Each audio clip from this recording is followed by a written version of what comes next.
I'm gonna do like YouTuber talk. Don't make fun of me, okay? No, go ahead. Hey everybody, it's episode 3 of Bryan Interviews. Today I have my good friend all the way from middle school actually, Shinya Kadono. Today we're gonna interview him about his life as a professional soccer player.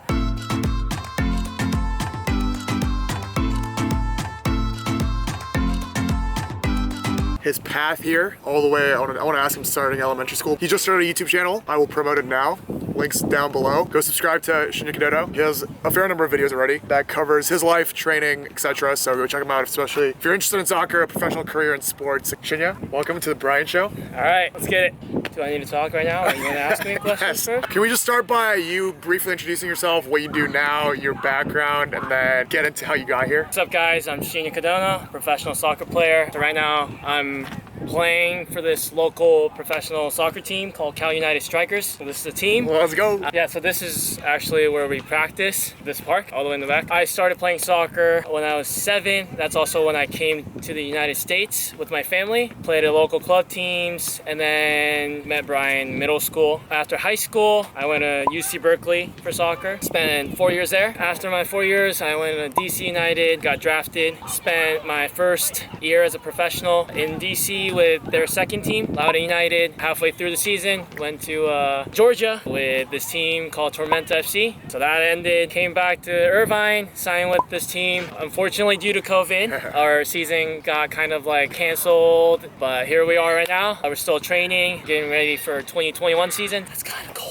It is kind of cool. I think one thing that I'm actually curious about, the difference between the career that you've pursued versus the career that I pursued. A lot of these regular careers like mine, where you go to college, you get good grades, you apply to a job and you get in. People have the assumption outside of barriers to entry, like going to a good school and things like that. You could say anyone can do it through effort, through studying, but I think there is a bias towards the arts and sports where people are like, if you don't have the talent for it, it's probably hard to get there even with effort. Were you always good at soccer? No, absolutely not. And don't be humble, like seriously, were you always good at soccer? I was not. When I first started, I was very fat. Like, I was really fat. Tried out for a bunch of teams, didn't make it since I couldn't even run. That was like the biggest weakness I had when I was like, as a kid. Got better, ran a lot, lost weight, slowly got better, got into better teams, tried out different positions. I didn't start off Great at all, no chance. But I mean, a lot of effort went into you becoming who you are right now. Yes, definitely. I had to put in a lot of hours, like outside of team training, outside of school. Like, you have to do stuff like running, weights, just watching soccer, ball work, a lot of different stuff I had to do outside of team.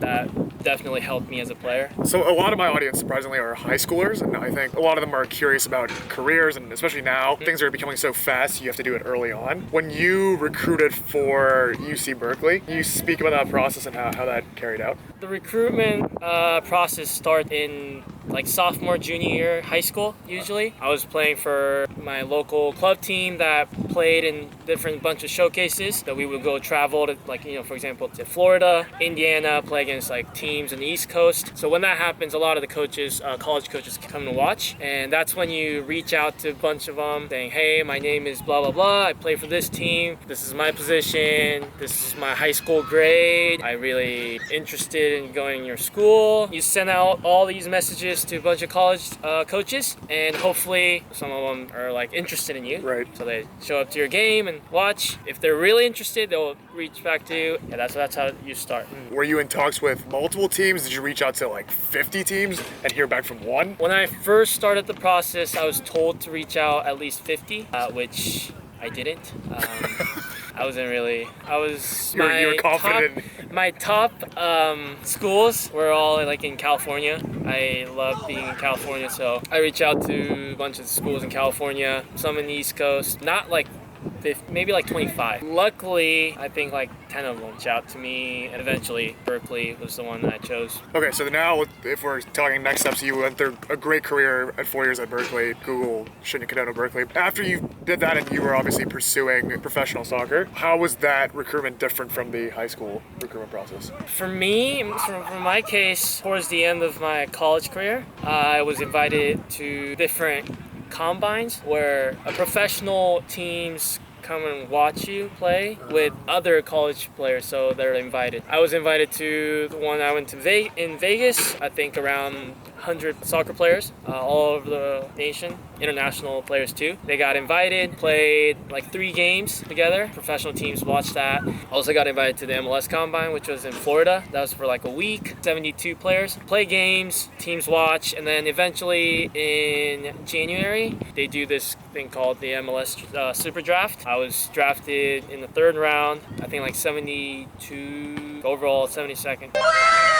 That's how I got recruited. A lot of the players who didn't make it through that, it's kind of similar. They reach out to teams, introduce yourself, tell about your soccer resume. Hopefully the teams reach back to you and you go to their tryouts. I remember when you got drafted, but do you have to apply to these combines? Like, how do they find Shinya Kadona as a player and invite them? I think for me, I was doing fairly well in college. These teams reach out to my coach. So it's not like you applied to the Las Vegas. No, I didn't have to. But you could, I'm assuming. I'm pretty sure, yeah. Much better. Is it okay if I zip up? Yeah. Okay, obviously we're in a pandemic, but let's pretend there was no pandemic and you're just in season. What is like a regular day of a professional soccer player? During weekdays, I would say just practice. We're currently training. My day looks like wake up at 7, eat breakfast. Practice starts at 9. Probably like show up to the field at 8, get ready, train. Everything's probably done by 12. Everything's done by 12? Probably like 3 hours of practice, that's it? I mean, the practice is like an hour and a half. Okay. Where you actually train, when you like talk with your team and stuff, cool down. By 12, I'm done for the day. Usually I go home, eat lunch with my teammates. After that, it's like it's free for all? Free, but what I typically do, I do like, stuff like yoga, go to the gym, do some other sorts of like trainings like on my own in the afternoon. So other than that, it's like pretty free. Yeah. So you wake up at 7, your practice starts at 9, you practice for an hour and a half, you screw around and talk with your teammates for another hour and a half. Yeah. You're done by noon, that's it? Yeah, that's my work. That's my job. But okay, well, on game days, let's say on the game days. Yeah, every day's game day. Yeah, usually on weekends. The games are at night, so you kind of wake up, eat breakfast, but then you kind of have to like, you don't want to go out and do crazy stuff like before a game, so you're kind of staying at home, trying to relax as much as possible, because a lot of times you're kind of like getting nervous and stuff. Show up to game time around 5, play a game, and then by the time the game's done, it's like 10 p.m. Yeah, I gotta eat. I kind of have trouble sleeping after night games, so I won't be able to sleep till like 3 a.m. Oh, jeez. Do you think, and I think I'm gonna get in trouble for saying this, but it's okay. Obviously, the United States is not known for soccer. What are your thoughts and vision for the future of U.S. soccer? Do you think there's infinite potential and people are going to do well and this is going to be a huge market soon? Will we never become like Europe and South America? I think the talent in the U.S. Because you're in the U.S.? No. Like, we're bringing in a lot of good players. Like Zlatan came. Zlatan, like famous players from Europe. And we're also sending young Americans in Europe who are very successful. I think the main difference between here and Europe, the system of the league is quite different. MLS is kind of unique in the way where in Europe, play in the league, the top 3 teams get promoted. Right. Or like if you're in this like a second lower division teams, like the second, third place teams, like they get promoted, and then the bottom 3, they get relegated into like lower division. That doesn't happen in U.S. soccer. U.S. soccer, if you have enough budget as like a group organization, you can immediately become an MLS team. Like if you have enough, if you have like a stadium that can have over a certain amount of people, and you have this, you have that. And so, that's how so skill doesn't matter. No, it's not as a team. So like you know how Inter Miami, owned by David Beckham. Yeah. So they made a stadium. Okay. And they got all these players. So they're now in MLS. They are MLS now. Oh, they are MLS now. They became an MLS this year. Regardless of how, like, if they have tenure as a good soccer team, doesn't matter. So it was their first year. And they're in the MLS. Yes. Whereas in Europe, that's impossible.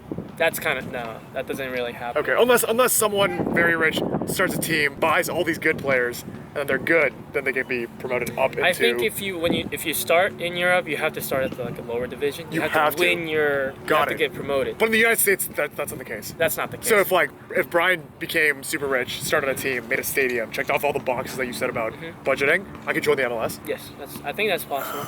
Ironically, even though that actually opens up the doors to more teams, if anything, you're saying that's a limitation, given that it brings down the soccer standard of the league. Because especially, let's say you're the bottom third, you're not gonna get relegated. You still play games. I think from fans' perspective, if a team's getting relegated and you must win your last 3 games, as a fan, if you really support that team, you will go watch, really want the team to play hard, but then, let's say last 3 games doesn't really matter. Like if you lose or win, regardless. Yeah. So if that's the case, and as a fan, okay, well, I'm not gonna go to the stadium. It's just whatever.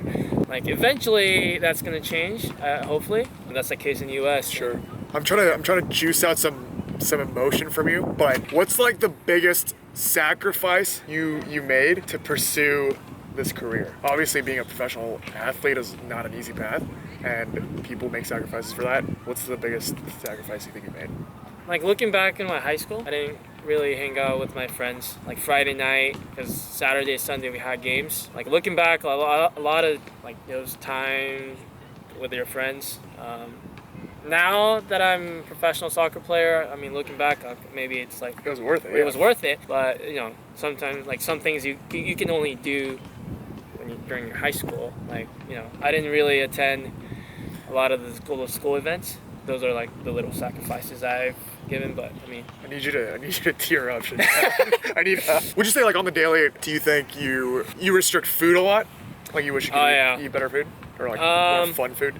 Yeah, I mean, especially if you're having games. If I have games, then I can't really eat junk food, obviously. But I mean, trying to keep it clean as much as possible. That's always the case in season. Is that a personal decision? I mean, obviously your team wants you to perform, but does your coach mandate that you eat a certain way? No. If you're really overweighted, you from based on your appearance, it's so obvious that you're kind of fat. Right. That's the case, and coach will. But I mean, that's not the case for me right now. Thankfully, I gain weight easily. So I mean, I know that from my experience. Since I was super fat, I try to eat as clean as possible. What's the coolest moment you've had in your soccer, professional soccer career, where you're this is kind of cool. I'm a kind of celebrity. When I got drafted by DC United, I met Wayne Rooney. I was training with him, spending eating dinners and team meals with him, talking say to him. hello. Yeah, hey, what's up? Calling him by his first name, so Wayne. Yeah. Which is just unreal experience. Did he ever say your name? Yeah, he called me Shinny. Wayne Rooney was one of my idols growing up, and I had his cleats, his themed cleats growing up. But the coolest experience I had, cooler than Wayne Rooney? with Wayne Rooney was DC United during preseason, so that's in January. We're down in Florida. We usually eat team meals in the hotel, but that day, or it was my birthday, and that day we didn't have to. A lot of the younger guys on the team and myself, we went to get food at this Mexican restaurant, and then we're asking for a bill, and then the waitress came and it's oh, your bill's already taken care of. We're by who? It's oh, by that table over there, and then we look over, and it's Wayne Rooney and other older guys just sitting there chilling, and I was oh, he just paid for my birthday meal. Sheesh. When you practice with Wayne Rooney? Yes. Is he, I mean, he's older now and he's obviously not in his prime, but is he strikingly better than the other players? Yes, I would say. Really? Every touch, every movement, positioning, he would do during training is just world class. To hype you up, let me flip the script now. What's the coolest or most memorable goal you have in your entire career? It doesn't have to be professional. Okay, so this one's in youth academy days. Our team played against LA Galaxy academy team. They're one of the top teams in the nation. And we won that game 2-0, 2-1. I scored the first goal as a PK. But the second goal, I chipped the goalie like almost from like the halfway, half field. That goal was like one of the best goals I've scored in my life. And you scored both goals that game. In that game, yes. But, what are your thoughts about your next steps, your next 10, 20 years? And obviously, soccer players' life in that way is completely different from a career man. But what do you see yourself doing? How long are you going to be playing soccer for? If things work out, things don't work out, what is the plan? I want to like challenge myself and go to like Europe, Asia, or somewhere out of country. Try out for teams or like, and you know, just complete new environment. Hopefully continue playing soccer into like my 30s. Like right now, I'm not thinking too much about like the second career. I mean, this brings up an important point, and Shania briefly mentioned like yoga earlier, but you're also very multi-talented in my opinion. And I think a lot of times in these videos, we show the best of ourselves in what we do as a career, and people think like, Shania only plays soccer and Bryan only does banking or whatever. And I think that's what makes these YouTube things exciting and people are surprised by, because they're like, whoa, these people that we look up to as investment bankers or soccer players are actually people and they do other things. So in that light, outside of soccer, what have you been doing? Obviously recently I've started doing my YouTube channel, video editing and stuff. I'm still learning. Other than that, I love drawing. You have a art channel. Art page on Art Instagram. page on Instagram. Linking below. I draw like a little comic character based on my younger brother, who's also a soccer player. He's also a soccer player. Other stuff I got interested in doing, like as I was like playing soccer, like yoga. Super good for you. You like food a lot too, right? I do like food. In college, I cooked for my teammates almost like every day. I love cooking and also eating. Do you like video games?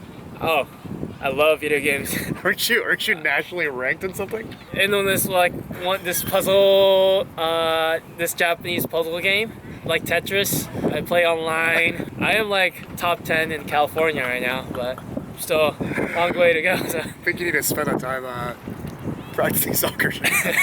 Is there anything that you want to? Obviously, a lot of my. I would say actually my audience is diversified recently. I think in the beginning it was a lot of banking people, and now it's like high school / college people thinking about careers, and then there's also just random people that like me for who I am. But is there anything that you want to tell the few that may be watching that are considering a professional athlete career? I think that's a very niche thing to think about, and not a lot of people talk about it. I mean, you don't see, I think, like Messi coming on YouTube talking about how he became, because he's just taken such an untraditional route. But I would say that obviously within my social circle, but just in life, you're someone that took a pretty traditional approach to becoming a professional athlete. You went to college, you finished college, and you recruited. Is there anything you want to tell kids like that as they approach life? The great thing about playing a sport is that it's like a competition, so there's like a winner, loser. And a lot of times, like when you're playing, it's fun playing, but a lot of times a lot of failures. You don't make the team, you don't make the tryouts, your coach doesn't play you, you're just not playing well, you're very frustrated. That happens a lot. That happens more than winning. Oh yeah, way more. I think the biggest thing, especially like in high school, you don't want to quit like halfway. Keep working. That's like biggest thing I was, I guess, good at. Keep working when things aren't doing so well. This is obviously true, and I think this rings true for everything. Mm-hmm. Reality is, as you go through life, and not to say like an old person here, but I think something that we realize, especially as you enter like your 21, 22, 23 age, continuing, I think, is everything. Continuing is half or more than half of achieving. So many people, I think, fall away because they're scared of failure. They failed so many times. Obviously, sometimes not to the fault of their own, but realistically, I think, especially seeing the people around me, including Shania is a prime example, people who stick around, I think, eventually end up achieving something.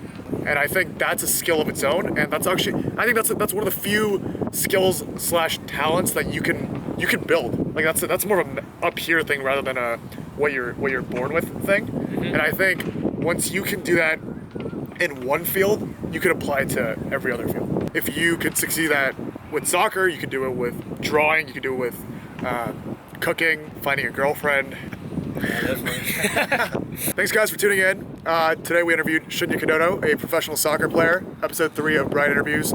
We'll be back again, probably with a more traditional Bryan video next week, but I'll continue to do these. I think this is fun for me and the ones that are interviewing. Make sure to check out Shinya's YouTube down below. I'll also link his Instagram page and his art character page of his brother. That's my favorite page out of the 3. Thanks again for watching, and as always, I'll see you guys next week. Bye-bye. Oh, that was getting so cold. It's so cold. I was getting really cold.